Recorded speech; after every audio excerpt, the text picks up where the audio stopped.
once again to another edition of Ask the Leader, a different time, of course, in these challenging times, as we welcome the Right Honorable Dr. Denzil Douglas, National Political Leader of the St. Kitts Nevis Labour Party and the former Prime Minister.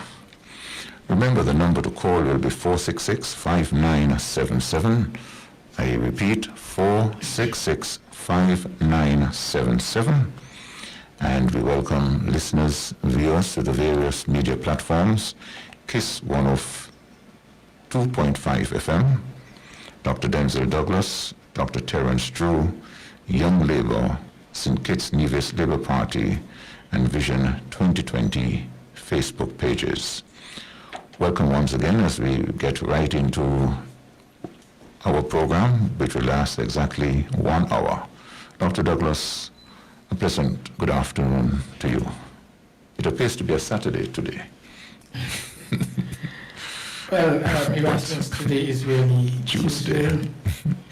And I want to thank you and our technical operator for coming into the studio a bit early today so that we would be able to facilitate the general public in holding this program and ensuring that we have an opportunity to provide information to the people of St. Kitts and Nevis.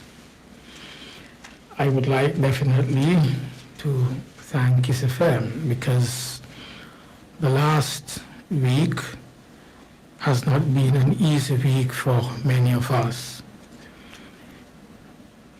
I want to emphasize to my fellow citizens and residents and listeners who are at home and abroad that if you are today feeling disoriented, anxious and fearful, it is really with good cause, and you are definitely not alone.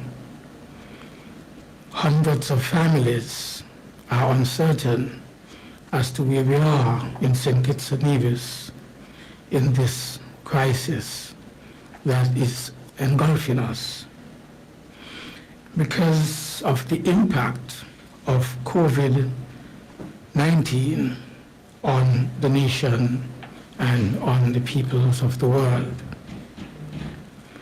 It has changed so much about our social and economic interactions that will require mental, emotional, and financial adjustment if we are to survive. The COVID-19 coronavirus knows no national boundaries, we have insisted. It is an equal opportunity virus that is affecting leaders of our countries as much as it is affecting our frontline doctors and nurses, as well as the ordinary people of our society. It would be naive and irresponsible for any of us to take this crisis lightly. According to the latest data provided by Caribbean Public Health Agency, CARPHA, situation report dated March the 27th, 2020, there are now over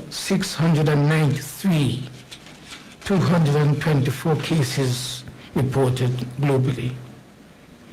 Up to 32 countries in the Caribbean have reported the importation of at least one case.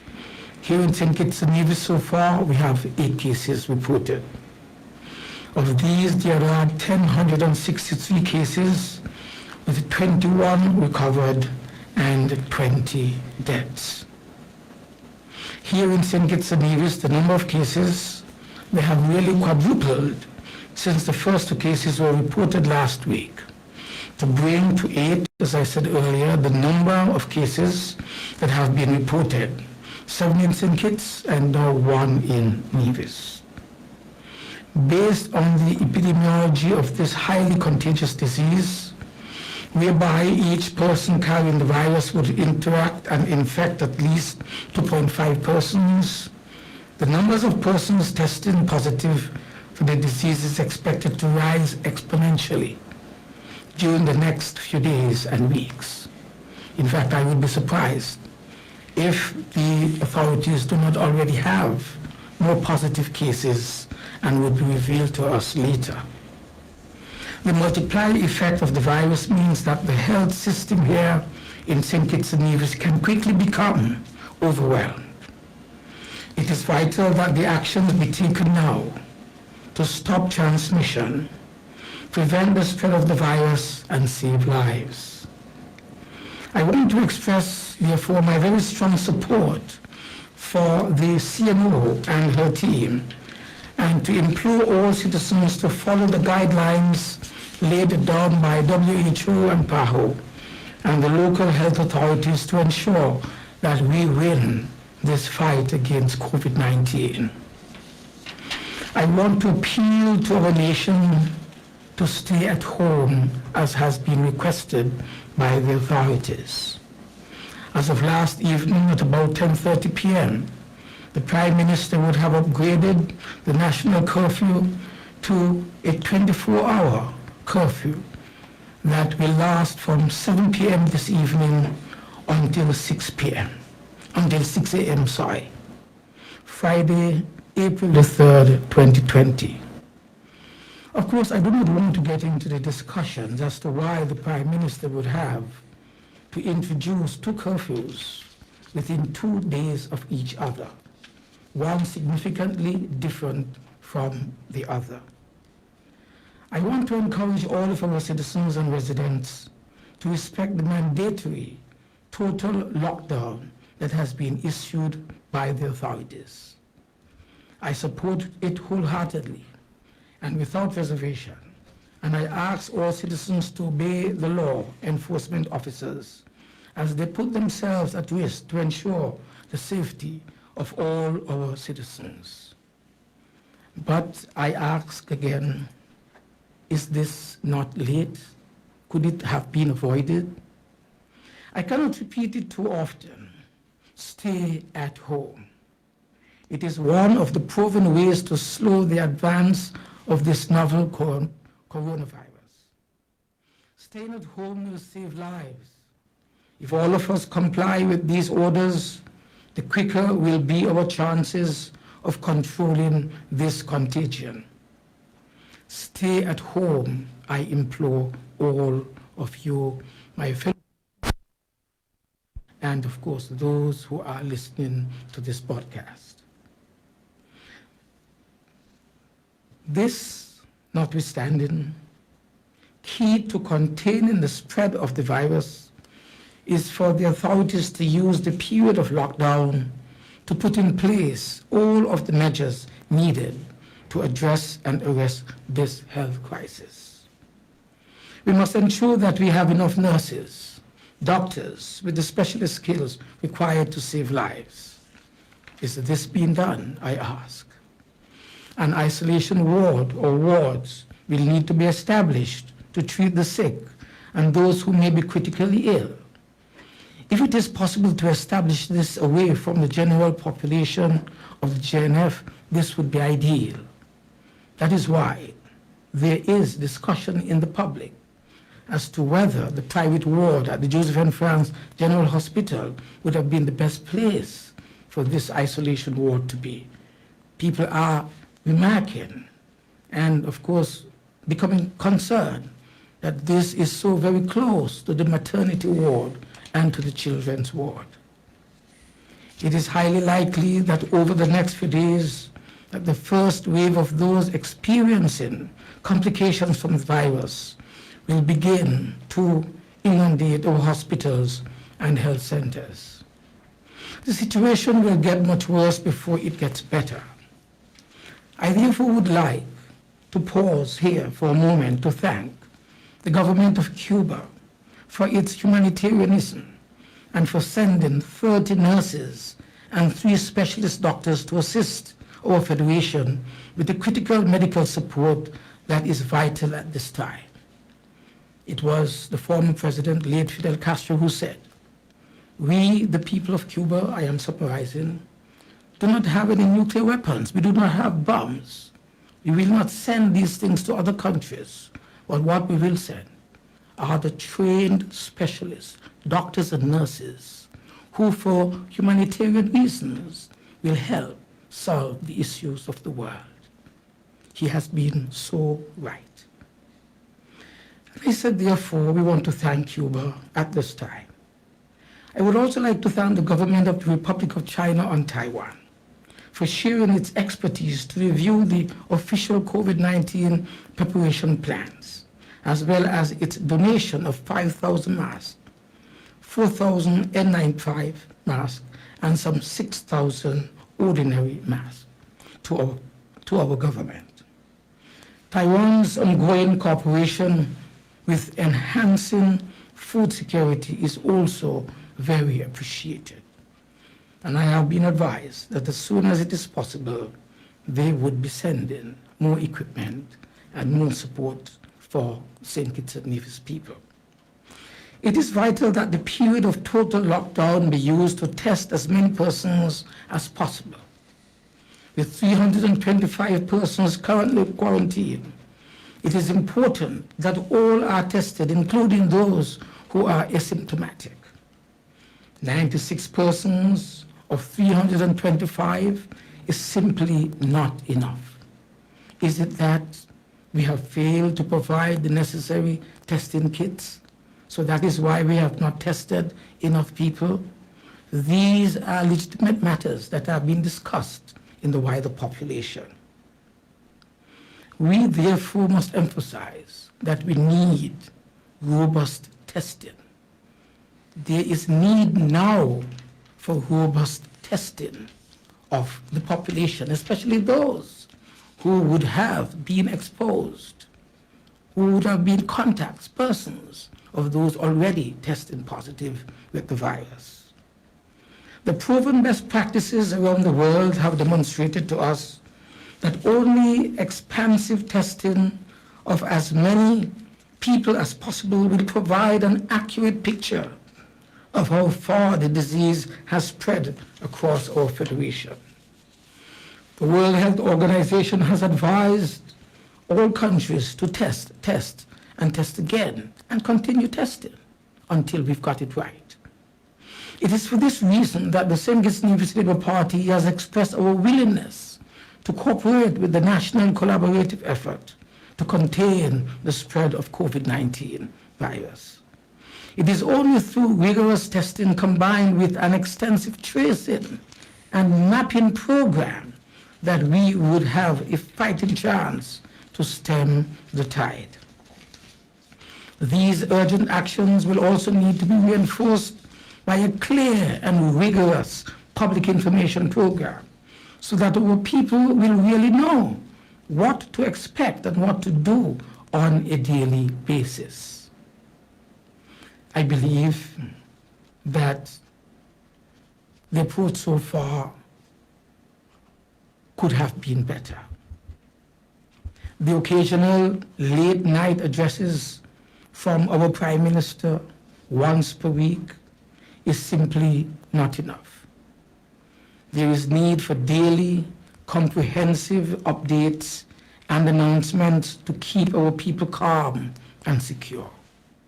And so I ask, what has become of the National Emergency Operations Center that should be in commission at this particular time?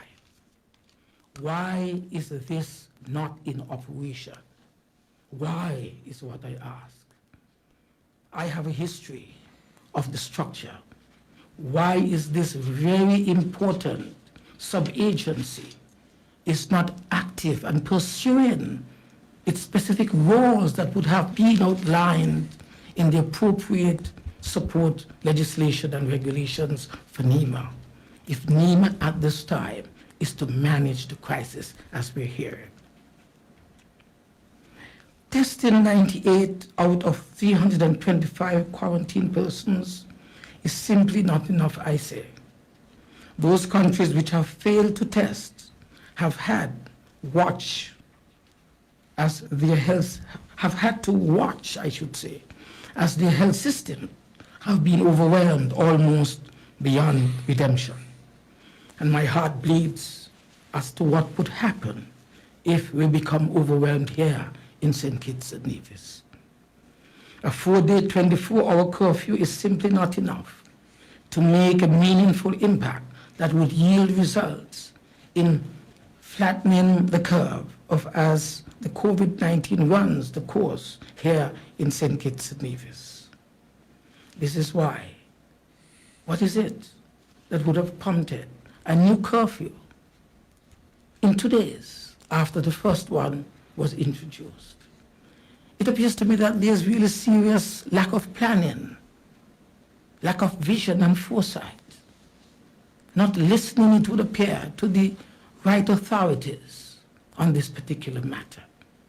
And this is what is really very troubling to our citizens, almost as if there is no control, there's no command, as if action is being taken as a result of knee-jerks.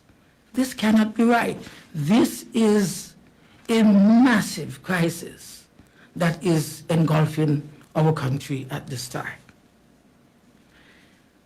And so I say that we need to extend this 24-hour lockdown. To that end, I take this opportunity to call on the government once again to follow global best practices and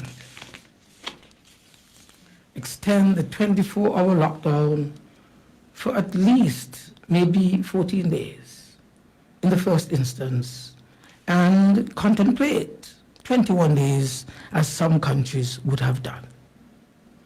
It is better to err on the side of public health caution than to risk unnecessary deaths.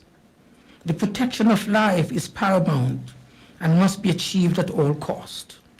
Already we understand that there is one patient in the ICU who is critically ill. How many ventilators do we really have in our ICU? 2, 3? And even though we heard that we have had some sent to us, are they properly placed as yet? Are we ready really to absorb any large numbers who may fall seriously ill and are struggling for breathing and life? Are we really ready? The Labour Party, with 2 experienced medical doctors on its team and called experience in managing several public health and natural disaster crises, it continues to express our willingness to give our fullest cooperation and support to the national collaborative effort to contain COVID-19. This is the time to put aside our political differences and put every shoulder to the wheel in order to manage the crisis in a responsible way, stopping the spread of the virus and saving our lives. Labour is willing to help, and we are willing to help in so many different ways. The St. Kitts Nevis Labour Party stands ready to mobilize its resources for the good of our great federation. For example, we were able to find a supplier who has committed to send 5,000 of the best test kits that are used in advanced countries. We have already donated 20 of these kits to the Ministry of Health through the Chief Medical Officer. We have had the benefit of Dr. Terence True, an internist specialist who brought the warnings very early to us from what he had experienced in Germany when he visited that country to look at the improvement of our medical and health system and sector here in St. Kitts once the next-gen SKN would be in government. Dr. Drew has been a tower of strength. Despite the severest of criticisms, in the midst of a most dangerous crisis, he has stood firm and has continued his daily professional operation of bringing information to our people, making himself as a volunteer, ready at all times to respond to every beck and call in order to save lives. That's what he was professionally trained to do. And so, despite his efforts and his criticisms, Dr. Drew is still available as part of our team in order to help the people of St. Kitts and Nevis go through this crisis.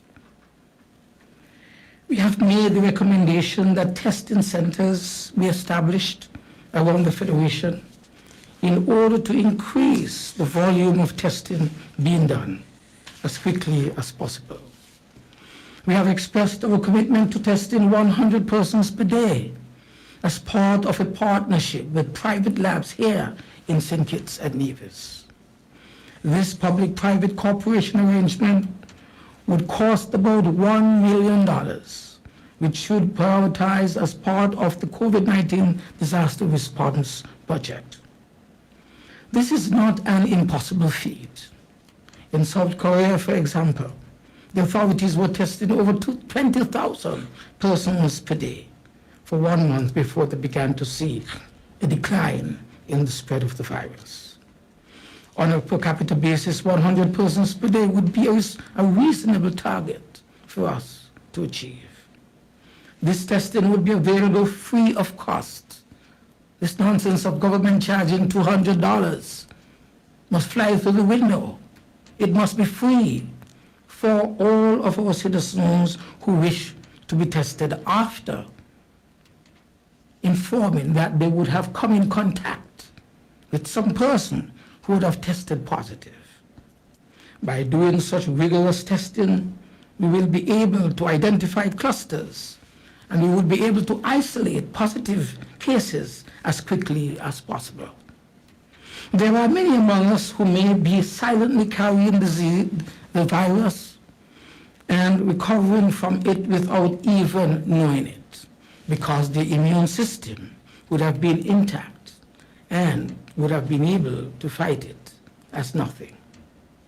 It is important to identify such persons as quickly as possible, nevertheless, because even though the immune system is fighting it, they may be carriers of the virus and can transplant and transport it to others. We have to be careful about this. In South Korea, for instance, it was found that 40% of persons with the virus were young people between the ages of 20 and 30 years who were spreading the virus to others without even knowing it. Let us learn from others' experience. Ramping up testing is a critical step without which other measures will only be shooting in the dark. This is the time for a comprehensive, multifaceted approach, my dear fellow citizens and residents. There can be no half-stepping. All moving parts must work together in a synergistic way to achieve one result: decrease the spread of the virus and make sure we can get to those who have contracted and who have symptoms, getting them back to good health as quickly as possible. There is no room for failure when dealing with an existential threat such as what is posed to us by COVID-19. St. Kitts and Nevis, with a population of just over 56 persons, 56 souls, I would say, is too small to contemplate any failure. We've gone through before the economic impact and what this means to the people who need help now. We have heard of $200 million available, $120 million available for stimulus package. But when is it going to be available realistically? There are people who are saying, we have been out of work for 4 and 5 weeks. We are going to be locked down for maybe 7 days, 14 days, 21 days. When are we to receive the help that is being promised? As we are all too aware, layered on the public health crisis posed by COVID-19 outbreak are its social and economic effects. And while it is having its disproportionately negative impact on those workers directly connected to the tourist and hospitality services sector, all of us are really being affected.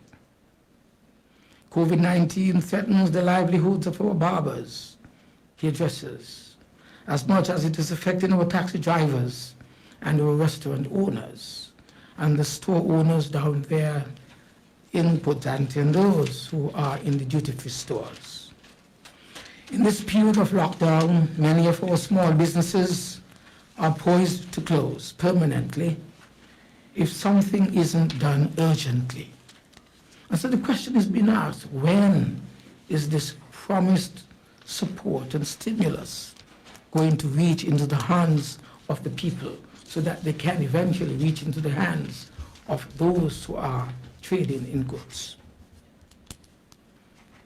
This is why it is perplexing, quite perplexing, that the $15 million provision of income support of $1,000 will only apply to registered businesses as well that are connected to the tourist sector.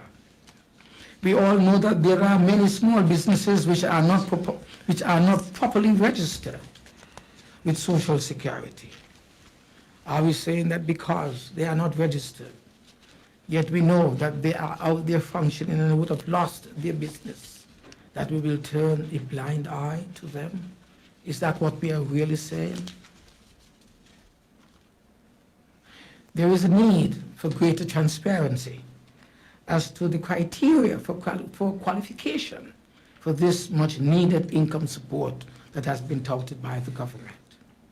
In addition to this, the 50% reduction in the incorporated and unincorporated business tax, which is a tax on profit, does not offer any relief to businesses that will not be making a profit during this time of crisis. And this is why salary support to such businesses would have been the better option that would have given many of our hotels and businesses the incentive to keep 100% of their workforce employed. The idea is not to have the businesses send home people. That's no good. The idea is to keep them working. And we are saying that there should be instead the alternative consideration for the government to keep abreast with what would have been their pay packages and assist in this regard rather than the alternative that we have seen. There is also greater need for clarity and transparency in the disbursement of the $5 million that has been dedicated to the poverty alleviation program. Again, it is unclear what criteria are being used for persons to qualify for this assistance. No timeline has been established for this disbursement. There are many persons who have already endured weeks of not earning an income. It is time for the authorities to fast-track the disbursement of the stimulus funds so that people can get the help that they need immediately. There is a need for a legislative amendment to reduce the established lock period of 3 months for persons who wish to access the $12 million that has been put in the severance fund. 3 months. We're not being realistic here. 3 months. These assistance programs must also be structured in a way that would reach those who really need it without discrimination and undue selectivity. And that is why we call upon the government not to discriminate along political lines. That all of the people who have been impacted receive the support that is being provided. After all, this support is coming from the taxpayers of St. Kitts and Nevis. The economic stimulus plan, as announced by the Prime Minister, is replete with many loopholes through which too many of the most vulnerable in our society will fall through. A porous safety net that excludes more than it assists is no safety net at all. If we are to successfully bridge our people and our economy to better times and accelerate recovery as a nation, it is urgent for some revisions to be made to the announced plans that we've heard so far. I have outlined in the previous broadcast what would have been the Labour Party's preferred recommendations. I will not do so here again. I will do so at the end of this particular presentation, because I believe that we are all seized with this by now. But we here in St. Kitts and Nevis Labour Party also note with interest that at a time at which all construction has been suspended and our small businesses have been forced to close, that the Prime Minister has seen it fit to dedicate $30 million to the Development Bank in mortgage loans and $5 million to Fresh Start programs providing grants to persons wishing to start a business. And so out there in the community, people are asking themselves and saying it loudly, the Development Bank again, where the CEO is the brother of the Prime Minister, the Minister of Finance, when there is so much scandal surrounding this interplay of main actors and others with large sums of money. Couldn't have been some other arrangement? And so we ask the question, how many persons will be interested in taking out mortgage loans at a time of a widespread job loss, lockdown, and uncertainty? How many people really would be contemplating going to the Development Bank to begin proceedings for a house, a mortgage, when there's lockdown, when there's fear, when jobs have been lost, and when there's great uncertainty in the economy at this time? Is the Prime Minister really serious about this one? This is what people are asking, and I ask it here myself as a servant of the people. How many persons would risk starting a new business at this time? And this is why we in the Labour Party are saying that there is very little that is stimulating about the announced stimulus package. And much of it is looking like political gimmickry. And in fact, a new agenda for the political campaign.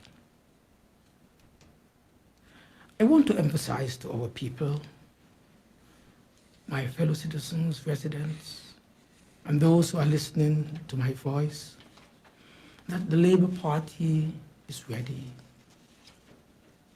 and is here to serve you.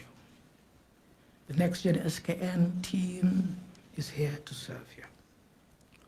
These are serious times that is in need of serious leadership.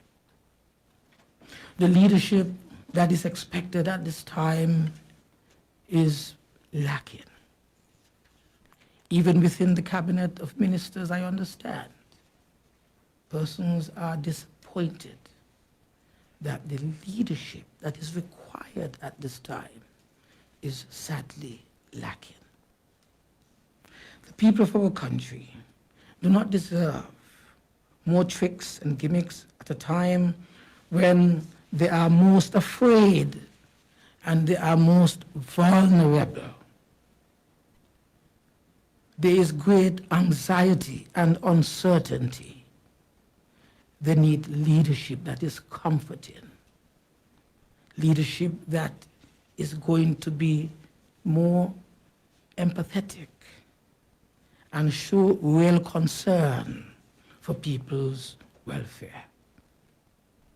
Tonight, this evening, I want you to know that the future of our country will secure in the capable hands of labor. It will be secured in the capable hands of labor. Based on our own experience with crisis management, we will minimize the impact on our country throughout. We will make sure that there is one, proper and effective planning. Two, proper and effective application of resources. Three, proper and effective information dissemination. Four, an all-inclusive involvement from all stakeholders. And five, enlisting the full cooperation of all our citizens. Even in the midst of this crisis, we will be with you, the people, in every step of the way. We will continue to have our online broadcast to provide you with regular updates and analyses. Each candidate will be available to lend assistance on a constituency by constituency basis. Even though we have been rejected, we will still be part of the solution to this critical situation, this crisis that our government has found, our country and our government and our people have found ourselves in. Already, Dr. Drew has committed to daily posting and regular broadcast on Facebook to address your questions and concerns. The Honorable Congressman and his wife, God bless them, they have started a special fund to assist our students overseas who are experiencing great difficulty during this period. It would appear our government has abandoned them at the most critical time in their life. We intend to roll out more assistance activities on a needs basis in all our constituencies. We in the Next Gen SK and Labour Party stand with you during this time of crisis, and you can count on our full, unswerving support. You must feel free to give any one of us a call, and we will do our utmost to help. It does not have to be a call for help. It could be a call for comfort, because these are also trying times for each and every one of us. Before I end, I also want to really commend our frontline workers, our health workers, our police and defense corps, as well as immigration and customs officers for their daily sacrifice. I must also commend and thank those in the essential services, our public service administrators, our garbage collectors, grocery store shelf stackers, our delivery men and women who will keep the basic life of our society operating. The essential service providers, those in the banking sector, those who have to ensure that at least the money is available for people to do things. We want to thank you for your support. Tonight, this evening, I salute your invaluable contribution to this national effort as you daily put your own lives at risk. I also want to thank our farmers who are making the special effort to increase food production, to provide our citizens and residents with the nutritious fruits and vegetables that are already in short supply globally, but which we understand are absolutely necessary to help to strengthen the immune system of our bodies, which naturally is fighting off this COVID-19 virus. I thank you all from the bottom of my heart. And the way I feel this evening, it takes me back to several years when I been in government and the quasi cabinet was responsible for the pandemic of HIV/AIDS that was sweeping through the Caribbean, that had this highest incidence among countries around the world. I remember the sleepless nights I had in trying to find the appropriate framework in order to be able to tackle this pandemic. I remember the very many meetings, telephone calls, discussions with Professor Green and others, the other leaders who eventually created the PANCAP to fight HIV/AIDS. We have done it before, my dear people, and we can do it again. But what is required is the appropriate leadership, the forthrightness, and the stamina in order to get it done. I truly believe, and I have every confidence, that our country will overcome this crisis. However, it will require swift adaptation and rapid response to the imperatives that are set by this deadly virus. St. Kitts and Nevis has the capacity to rise to the present challenge. However, we must work together. We must approach this crisis with singularity of purpose, singularity of fortitude of spirit, boundless compassion, and goodwill, each towards the other.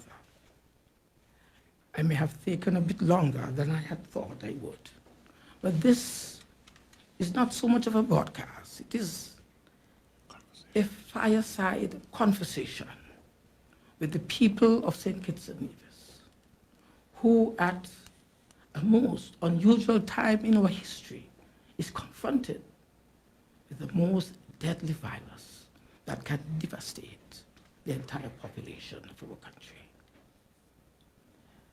The virus is among us.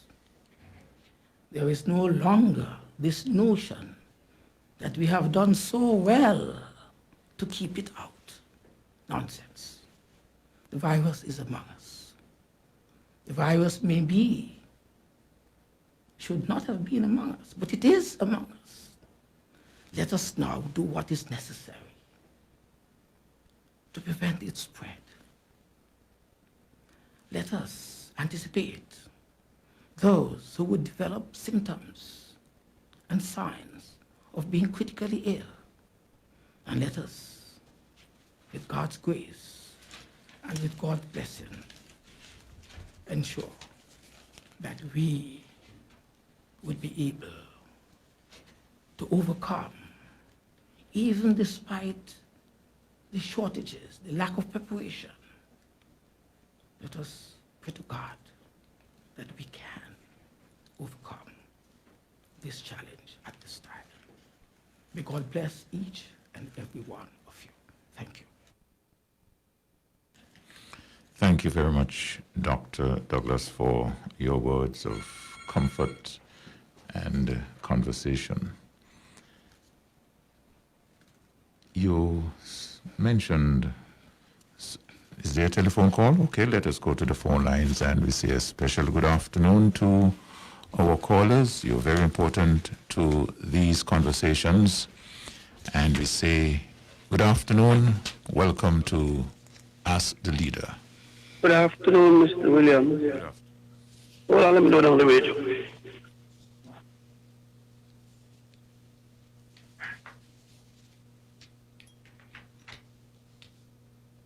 Yeah, good afternoon, Mr. Williams. Good afternoon, Mr. Douglas. Good afternoon, sir. Mr. Douglas, you said something a while ago, and I wanted to repeat it again.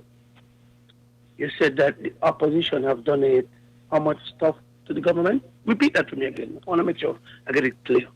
We have donated the first 20 test kits, and we have on way here to St. Kitts and Nevis another 2,000 test kits, which will be available to the government and the people of St. Kitts and Nevis.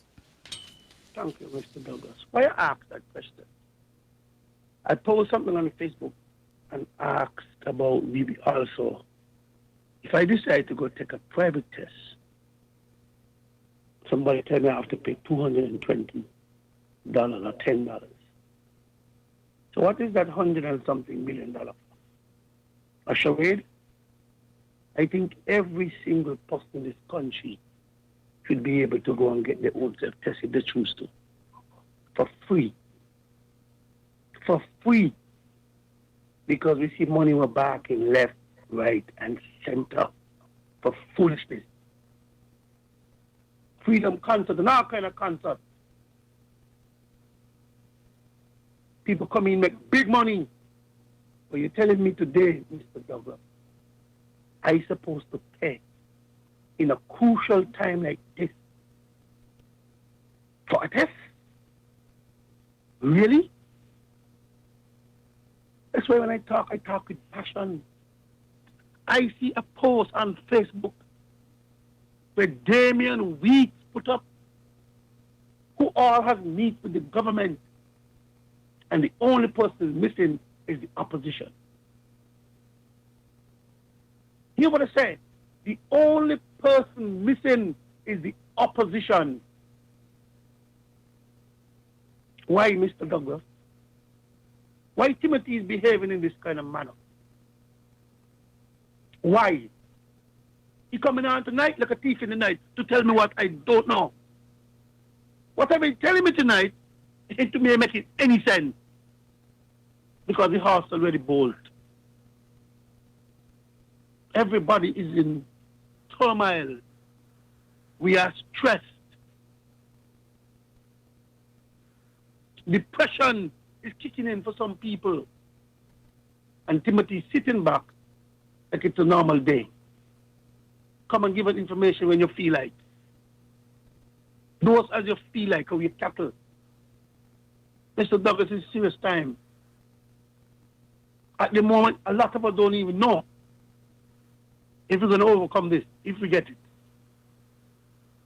But our leader is playing with us. The CMO is playing with us. But when you talk, some people can tell you it's politics. Mr. Douglas, as I speak to you, my eyes is full of water. Because I don't know. I don't know. Why, Timothy? Why? The question is why? You've been telling you for the longest while what to do, and you refuse because you was concerned about Douglas. Douglas is not the problem. It is bigger than us. Antigua had Parliament today to rectify whatever and do whatever so the people could get themselves prepared. What are we doing? It's a unity thing. When he don't talk tonight, you're going to come up on the thing, unity. What is the problem with unity? It's not a unity thing, people. It's a St. Kitts and Nevis thing. Before I go, a lady sent out a voice note some days ago, Mr. Douglas. She was chastised on Win FM. She was chastised on Patchy Show. Oh, she telling lie. The CMO came on and did an interview saying that how the woman was lying, fake news. Days later, you tell us we up to 8. So was that lady lying? Was that lady lying? Mr. Douglas, I come to one conclusion with all these people who are dealing with this country at the moment. All of them need a lie detector test. Every single one of them need to go under a lie detector test. I'm sorry I got to say it this way. Because we are not getting the truth.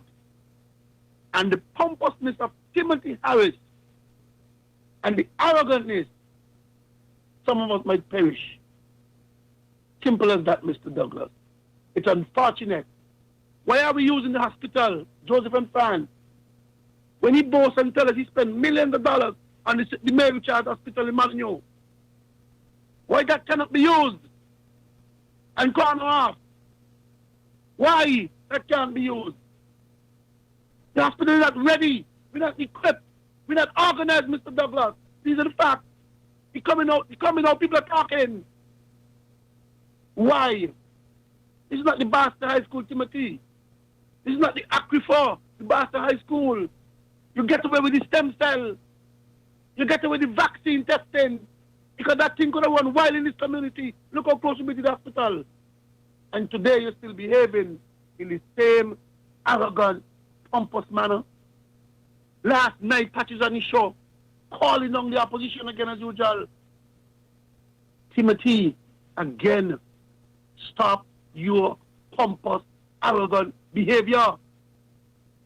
The virus is not looking at Timothy, Douglas, it's an everybody thing. Timothy, please, please, reach your hand out to the opposition because we're supposed to have a say. Listen to Patrice today on the radio. Mark Brantley, Vance Amory.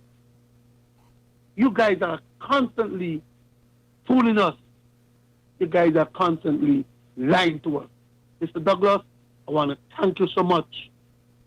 Excuse me, and I hope those stuff what you give to the government go a long way in saving some of our citizens. Have a good night. Thank you, caller.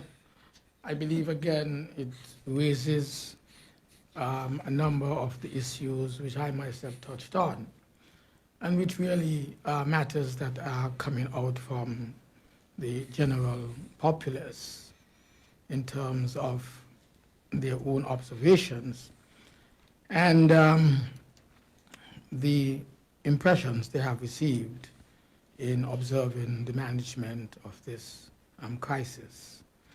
Let us, of course, try as much as possible to be constructive in our criticisms. Each of us has the right to express our views, especially if we believe that they can be helpful in advancing, finding the necessary solutions and helping to manage the situation which our country finds itself in and situation which our people today are experiencing. Dr. Douglas, what is the purpose of quarantining someone? And also, why is tracing important? Well, let us take the practical example. Someone comes in from a hotspot. Let us say those people who came in on the last flight from New York on American Airlines, or from London on BA.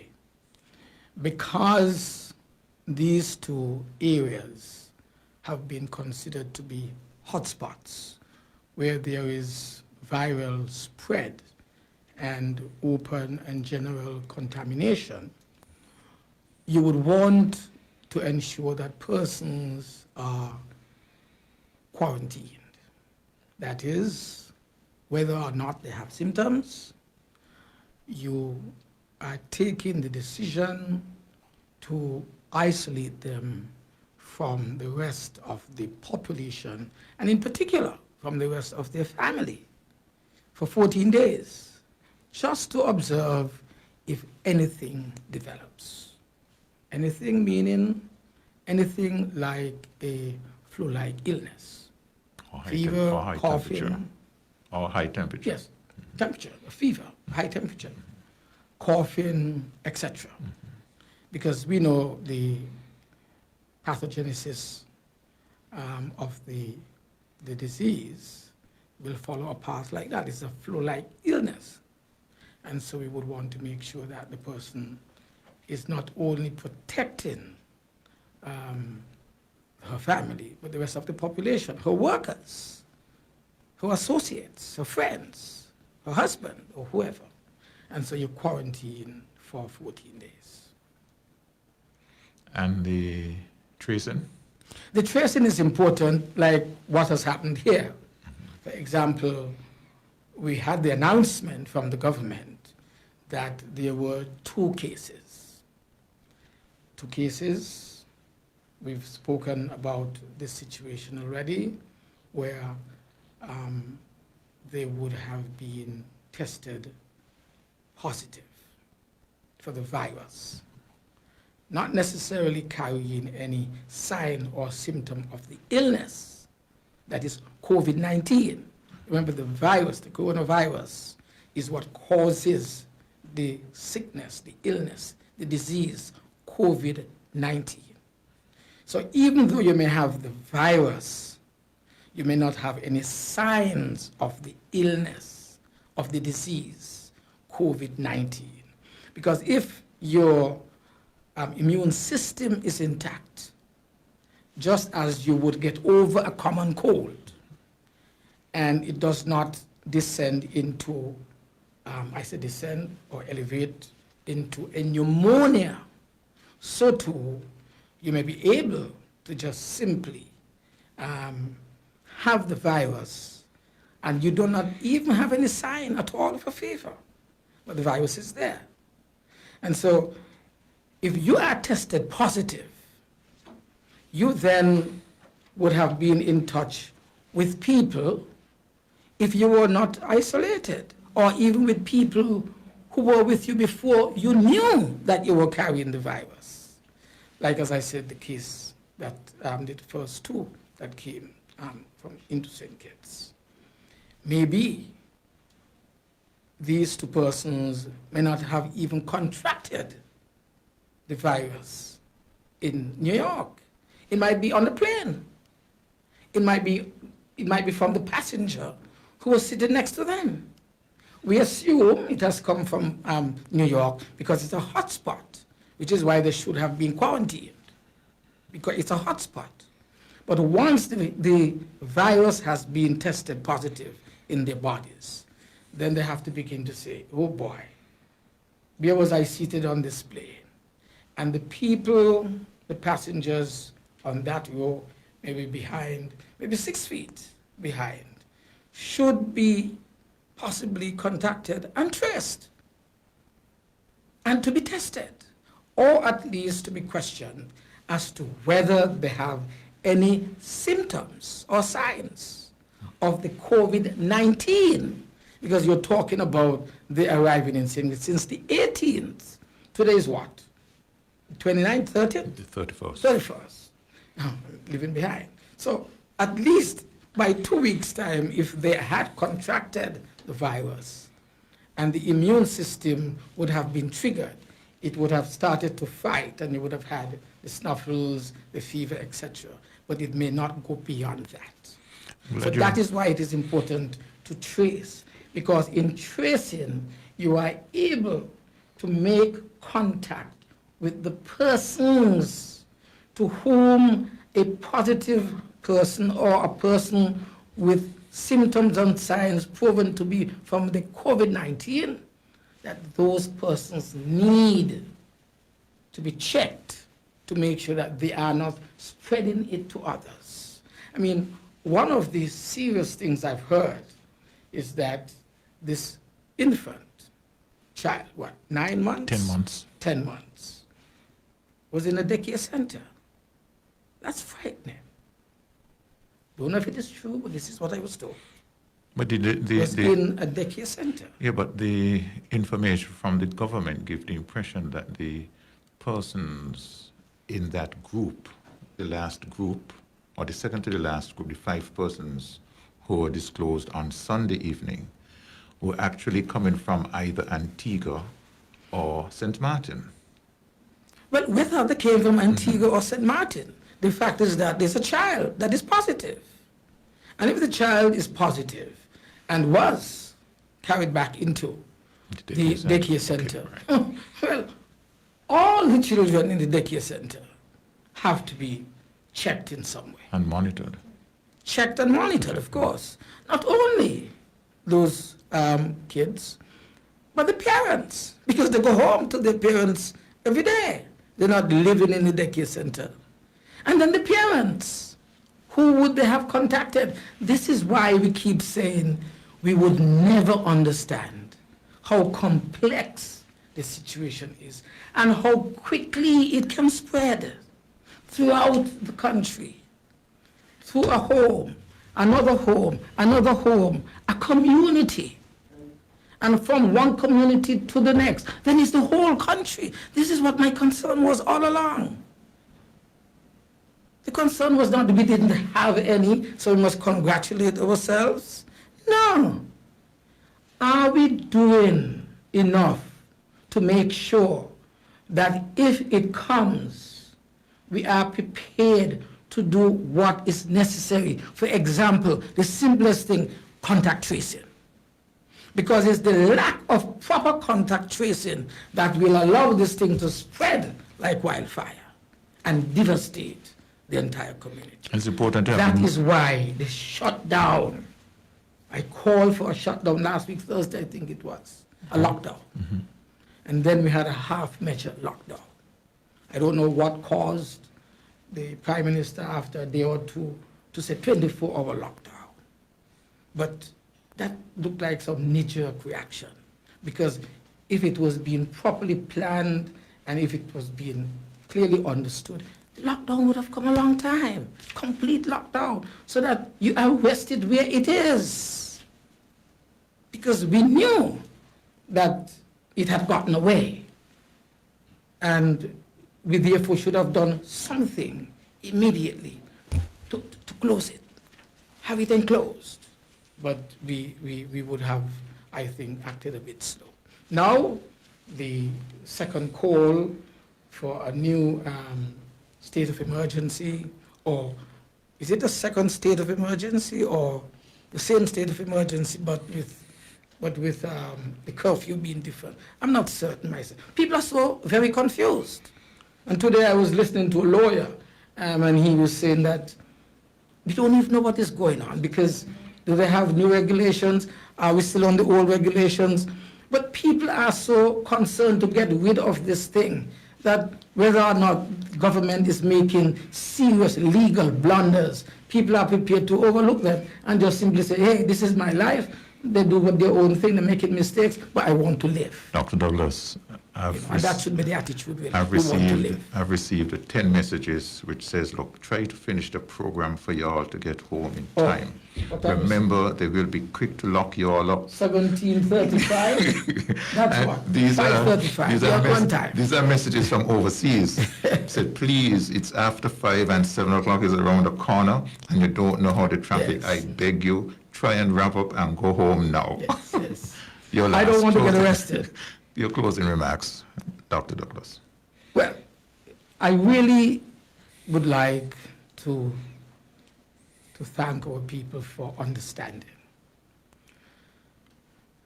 And for understanding that though we may have had very many missteps, there is still a good chance that we can together work to contain the spread of this virus. The contagion is what I am critically afraid of, because I know, and I'm not saying anything that is not known, we do not have the capacity here. If our system gets 10 cases at the same time, 10 serious cases where people are struggling for their lives, I am not certain to what extent we can save them. That is why I have been so concerned and have expressed my concern in so many different ways. I am not here to criticize the government. The people will do that if they wish to. But I am here to assist the government, which is managing this crisis for the benefit of our people. I have worked NEMA and its structure for many, many, many years. It is a structure, in fact, that has been put in place by us. I was the minister responsible for NEMA all these years. And one thing I have found very strange is that the National Emergency Operations Center does not seem to exist. It is that center which at this time should be managing the crisis as it is. The task force should only receive daily reports. The task force does not manage. The operations center manages. There's a structure that is there. And I'm asking myself, why is this structure not being operationalized in terms of having this sub-agency manage the crisis at this time? The deputy disaster coordinator usually becomes the chair of this National Emergency Operations Center. I am not aware that the government has changed the structure from what it was.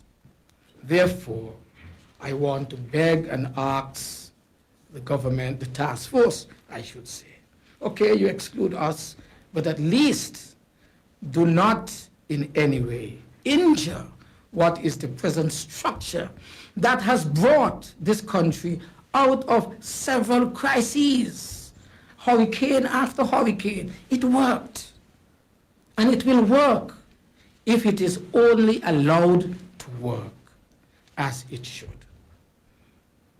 Having said those words, I want to, however, ask those who are tasked within the structure to do your work. I lend support to disaster coordinator, the disaster manager, to support to all members of the team, including, of course, the deputy and the others who are heads of the various subcommittees that we have. And I hope to God that someone, since the government is not listening to us, does not want, it would appear, our support, at least find someone who has been sent home. In other words, swallow your pride and call back some people and ask them to show you what really should be done in situations of this kind. I believe that we are in this crisis together. We believe that we can do our part in our own way. And that is what the St. Kitts Nevis Labour Party is doing. That is why, unfortunately, I have to speak with you in this way. But I will continue to do so until we would have found the appropriate solutions for this problem and be able to put our country back to work. Thank you. Thank you very much, Dr. Douglas. A repeat tomorrow at 12 noon on KISS 102.5 FM. A pleasant good evening, and remember, obey the rules. Thank you very much. Goodbye.